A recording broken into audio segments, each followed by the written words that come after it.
मोदी जी कहते हैं सबका विकास सबका साथ। सबका साथ सबका विकास की आप कहते हैं एक मारोगे मैं 10 मारूंगा। मैंने कहा ना, मैंने कहा है अगर एक को मारोगे तो फिर भाई उसका तो ये होगा ही, अगर आप मारेंगे तो ये उम्मीद मत करिए कि आप सुरक्षित रहेंगे। आप इसलिए किसी को मारिए मत, शांति से विकास पर ध्यान दीजिए। आपकी सरकार है, सरकार को कानून का काम करने दीजिए। अब तो कम से कम ऐसी बातें हम कानून की बात कर रहे हैं ना। हमारी जो भी बातें कंडीशनल हैं। अगर आप शांति से रहेंगे तो हम भी शांति से रहेंगे। आप विकास पर ध्यान देंगे तो हम तो विकास में आपको और सपोर्ट करने वाले हैं।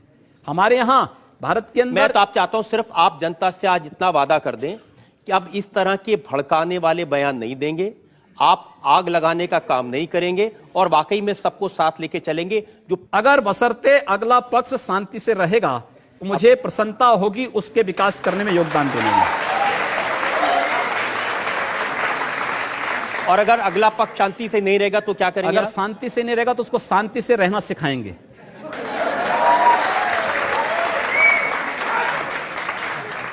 बंदूक के दम पर, मार के दम पर। जो जिस भाषा को समझेगा उस भाषा से समझाएंगे। लेकिन योगी जी, भगवान महावीर के देश में, भगवान बुद्ध के देश में हिंसा की बात करना, हाथ उठाने की बात करना, खून की बात करना, हम कब कर रहे हैं? अभी इतनी देर से कर रहे हैं आप? नहीं, मैं समर्थन नहीं कर रहा हूं। मैं कह रहा हूं कि अगर कोई सामने वाला व्यक्ति दानवीय प्रवृत्ति का है तो भाई दानवों के साथ तो दानव जैसा व्यवहार तो करने की तैयारी करनी पड़ेगी। मानव के रूप में आ रहा है उसको गले से भी लगाइए। हिंदू मुसलमान, नफरत, मार काट, ये क्या शोभा देता है मंदिर के महंत को, भगवा पहने साधु को? हम कहां मार काट करवा रहे हैं। हम तो शांति से रहना चाहते हैं, बहुत शांति से रहना चाहते हैं। लेकिन जो लोग शांति से रहना नहीं देना चाहते हैं तो आखिर उसका भी तो कोई उपचार होगा। उपचार जब शासन तंत्र के साथ नहीं होता तो समाज को वह उपचार स्वयं अपने हाथों में लेना पड़ता है और मुझे लगता है समय आ गया है जब उपचार लेना पड़ेगा। योगी जी, इस समय देश में आपकी सरकार है। जी हाँ। एक तरफ नरेंद्र मोदी लाल किले की प्राचीर से कहते हैं कि 10 साल तक दंगे फसाद को पीछे छोड़ दो, सिर्फ विकास की बात करो। एक भी दंगे की, उत्तर प्रदेश में 2.5 वर्ष के दौरान 430 से अधिक सांप्रदायिक हिंसक झड़पें और दंगे हुए हैं। एक भी दंगे की शुरुआत हिंदुओं की ओर से नहीं हुई। एक भी दंगा शुरू करने वाला ना हिंदू होता है ना मुसलमान होता है। कैसी बात कर रहे हैं आप? मैं सच्ची बात कर रहा हूं। आज लोग कह देंगे आईएसआईएस के साथ लड़ने वाले लोग ना हिंदू है ना मुसलमान है, फिर उनके लिए फतिया क्यों पढ़ा जा रहा है?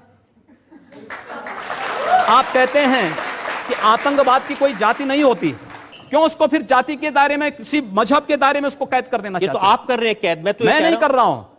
ये वे लोग कर रहे हैं जो उनको उस प्रकार का देने के लिए उतावले दिखाई देते हैं। और इसलिए मैं कह रहा हूं, अगर जाति नहीं, मजहब नहीं, समाप्त करिए। आतंकवाद की कोई जाति नहीं, कोई मजहब नहीं, आप उसके साथ उसी प्रकार का व्यवहार करिए। आप आतंकवादी है, मिट्टी तेल छिड़क करके आग लगा दीजिए, फेंक दीजिए उसको, जिससे पता ही ना लगे। क्या मतलब है? ये चीजें अपने आप समाप्त हो जाएंगे। योगी जी, मुझे थोड़ा सा अजीब लग रहा है कि एक योगी से, एक महंत से मैं प्यार मोहब्बत इश्क की बात कर रहा हूं, लेकिन कुछ मामला ही ऐसा है। योगी आदित्यनाथ प्यार मोहब्बत पर पाबंदी लगाना चाहते हैं। आपने लव जिहाद का सवाल उठाया है। हाँ, लव जिहाद के खिलाफ मैं पिछले 10 वर्षों से बोल रहा हूं। लव जिहाद, ये बता दीजिए।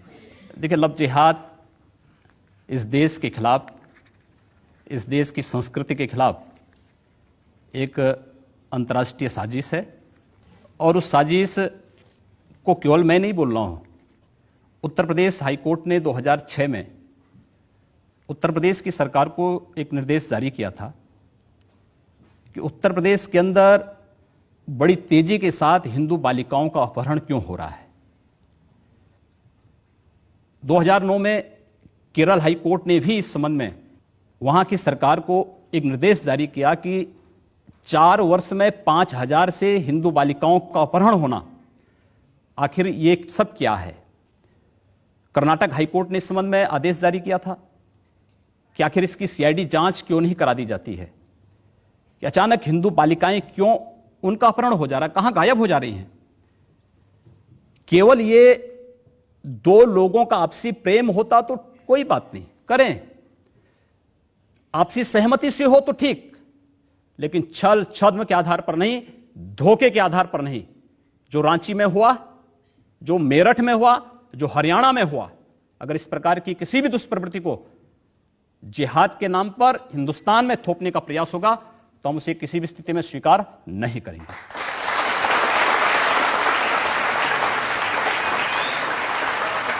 योगी जी, कुछ अजीब बात नहीं है कि अगर हिंदू लड़की मुसलमान लड़के के साथ भाग जाए तो लव जिहाद, और अगर किसी मुस्लिम लड़की से हिंदू लड़का शादी कर ले तो जिंदाबाद कहते हैं।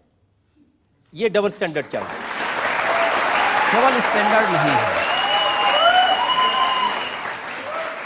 हिंदू लड़के के साथ कोई मुस्लिम लड़की जाती है तो अपनी सामाजिक सुरक्षा के नाते जाती है, इस बात को लेकर के जाती है कि वह हिंदू लड़का उस लड़की को लेके जा रहा है तो एक शादी के अपने व्रत को निभाएगा, उसकी सामाजिक सुरक्षा की गारंटी देता है। क्या इस्लाम इस बात की गारंटी देता है? नहीं। वहां उनके साथ वहां पर एक जो हो रहा है, इसके पीछे तो बहुत बड़ा अंतर्राष्ट्रीय गिरोह काम कर रहा है लव जिहाद के नाम पर।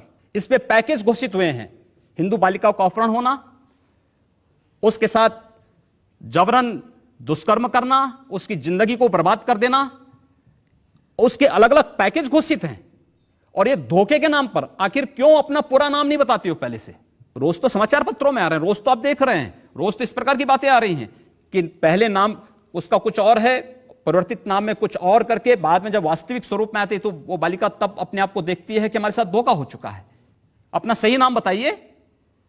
क्यों आप गुड्डू, पप्पू और अन्य नाम पर बेवकूफ बना रहे हो समाज को? सही नाम से सामने आइए। मैं इसलिए पूछ रहा हूं क्योंकि जब आपने इश्क नहीं किया, मोहब्बत नहीं की, तो आपको क्या मालूम जब कोई किसी को दिल देता है तो उसका बायोडाटा थोड़ी पहले पूछेगा। ऐसा नहीं। देखिए, सवाल यह है कि आप अपने पूरी जिंदगी के बारे में, शादी ब्याह को केवल दो व्यक्तियों का मेल मिलाप नहीं मान सकते। यह समाज की वह आधारशिला आप खड़ा करना चाहते हैं जिस पर इस राष्ट्र का भवन तैयार होना है। आप इसको केवल एक दिन का खेल नहीं है प्यार, ये जीवन भर चलने वाली एक प्रक्रिया है और उस पर आधारित जो व्यवस्था होगी उस देश की नींव बनेगी। वो केवल एक दो लोगों का मिलन नहीं है, उस समाज की और अंततः इस राष्ट्र की आधारशिला है। एक आधारशिला आप रखने जा रहे हैं, वो आधारशिला अगर गलत होगी तो फिर भवन भी भरभरा करके गिरेगा। आधार मजबूत होगी तो भवन भी उतना ही मजबूत होगा। उस मजबूत भवन के निर्माण के लिए, राष्ट्र के इस मजबूत आधार को स्थापित करने के लिए हम इस बहस को चला रहे हैं।